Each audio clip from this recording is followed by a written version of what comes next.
नमस्कार प्रिय दर्शकों, हाजिर हूं मैं।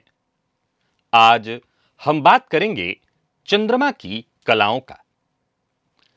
इन कलाओं का हमारे व्यक्तित्व, हमारे स्वभाव, हमारे भाग्य पर पड़ने वाले गहरे असर का। ज्योतिष शास्त्र में चंद्रमा को आप जानते हैं, मन और भावनाओं का कारक माना गया है।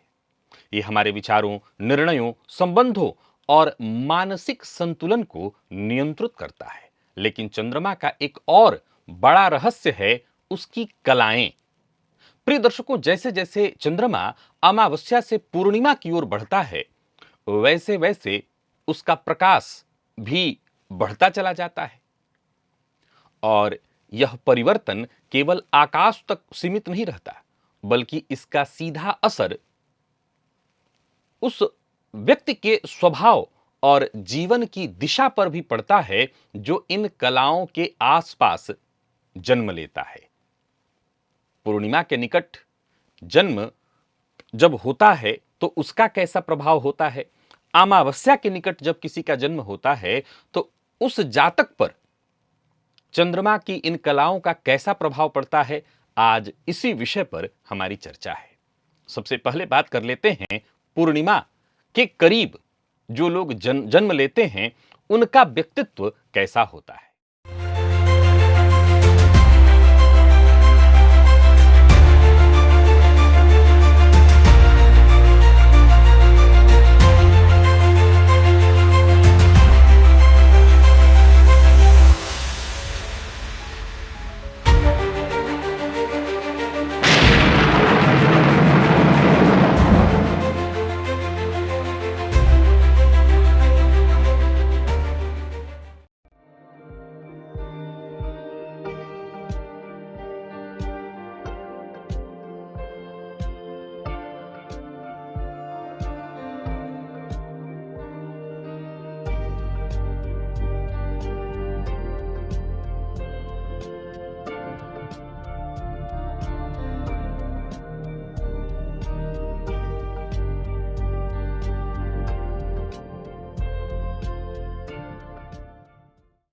प्रिय दर्शकों, जिन लोगों का जन्म पूर्णिमा के निकट हो, यानी पूर्णिमा से 2 या 3 दिन पहले, यानी त्रयोदशी, चतुर्दशी, पूर्णिमा, अथवा अगर आगे बढ़ जाएं तो कृष्ण पक्ष की प्रतिपदा, द्वितीया, तृतीया, यहां तक चंद्रमा में बहुत बल होता है।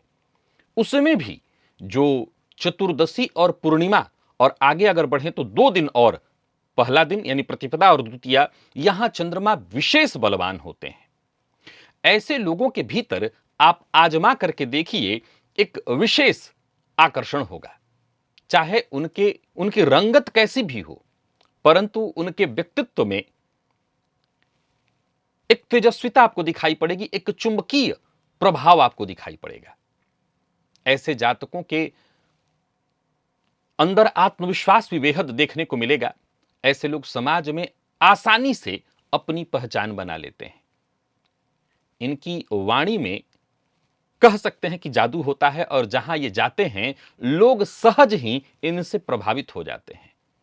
इनके जीवन में अवसर बार बार आते हैं, और कैसे अवसर जो इन्हें बुलंदी पर पहुंचा दे। भाग्य अक्सर इनके साथ खड़ा दिखाई पड़ता है। ये लोग भीड़ में भी अलग नजर आते हैं, और नेतृत्व करने की क्षमता इनके अंदर विशेष रूप से पाई जाती है। प्रिय दर्शकों, लेकिन ऐसा नहीं है कि इस प्रकाश का केवल और केवल अच्छा प्रभाव ही है। इस प्रभाव से कुछ बुराई भी उत्पन्न होती है। और वो बुराई कैसी है?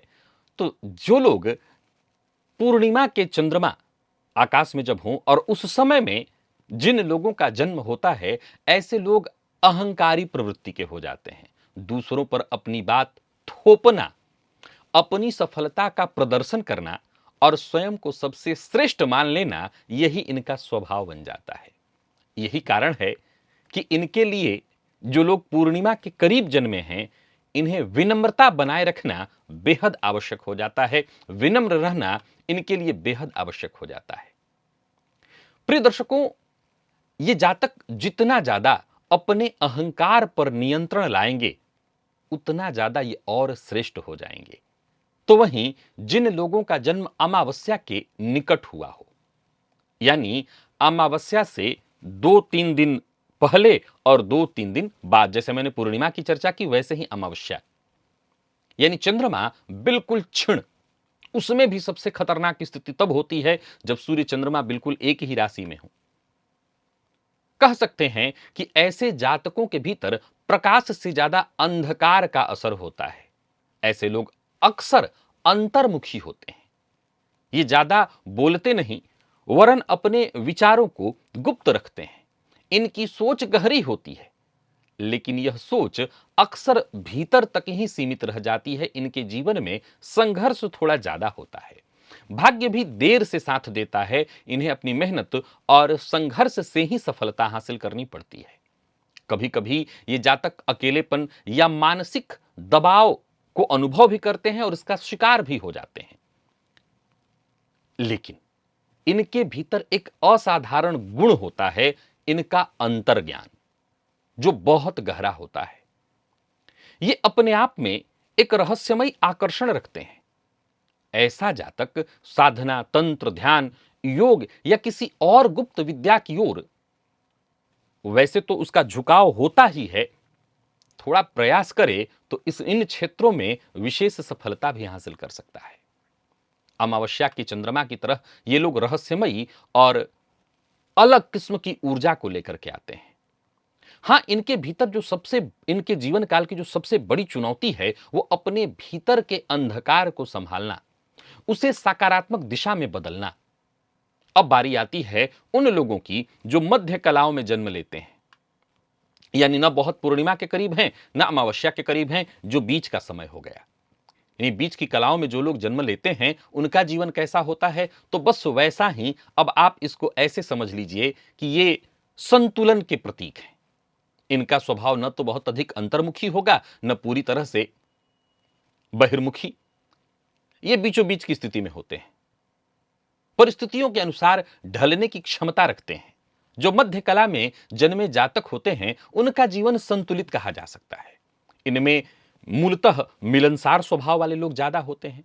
ये आसानी से किसी से जुड़ जाते हैं। हां, इनके जीवन काल में कुछ उतार चढ़ाव रहता है, कभी प्रकाश कभी अंधकार, लेकिन ये हमेशा संतुलन बनाने में सफल रहते हैं। ये जातक वही होते हैं जो किसी भी स्थिति में अपने आप को ढाल लेते हैं और इसलिए जीवन में धीरे धीरे ही सही पर सफलता हासिल अवश्य कर लेते हैं।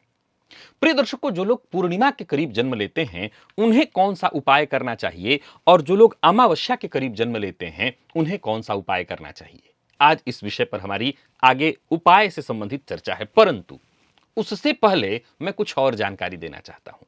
अब एक यहां प्रश्न खड़ा हो जाता है कि क्या जो लोग पूर्णिमा के करीब जन्म लिए हैं, वो सब के सब भाग्यवान ही हैं, उनके जीवन में कहीं कोई परेशानियां नहीं होती?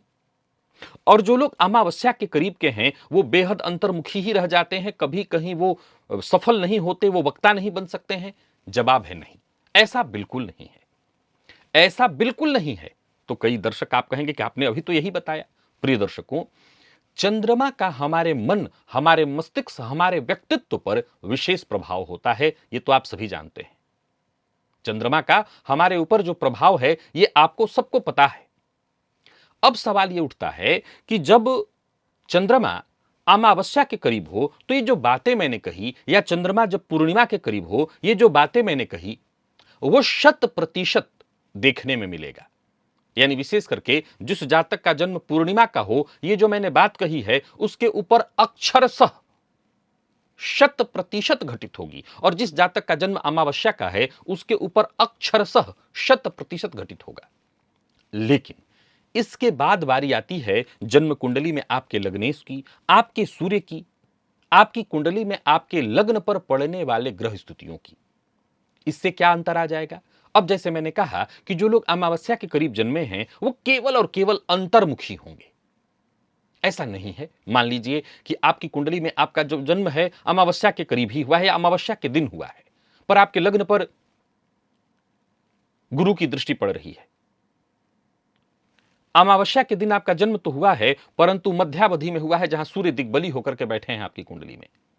मंगल बलवान है, तो इसका यह मतलब तय है कि आप अंतर्मुखी भी होंगे, मानसिक रूप से थोड़े परेशान भी होंगे। परंतु ऐसा नहीं कि आप वक्ता नहीं हो सकते हैं, ऐसा नहीं है कि आप समाज में नेतृत्व की भूमिका में नहीं हो सकते हैं, बिल्कुल हो सकते हैं। हां, यह बात तो जरूर है कि भाग्य का प्रभाव जितना उस पूर्णिमा के करीब जन्मे जातक को प्राप्त हो रहा है, उतना आपको नहीं मिलेगा। अब इसी बात को जरा उलट करके देखिए, हम बात कर रहे हैं उस जातक की जिसका जन्म पूर्णिमा को हुआ है और जिसकी कुंडली में गुरु का संबंध लग्न से बन रहा हो, जिसका सूर्य बलवान हो, जिसका मंगल बलवान हो, जिसका लग्नेश बलवान हो। अब आप कह सकते हैं कि उस जातक को पग पग पर सफलता मिलेगी, क्योंकि चंद्रमा का प्रभाव बहुत ज्यादा देखने को मिलता है। और ऐसी स्थिति में जब लग्न पर शुभ ग्रह का प्रभाव मिले, सूर्य का प्रभाव मिले, बली प्रभाव मिले, तो सीधी सी बात है कि ऐसा जातक अपने जीवन काल में विशेष सफलता तो हासिल अवश्य करेगा।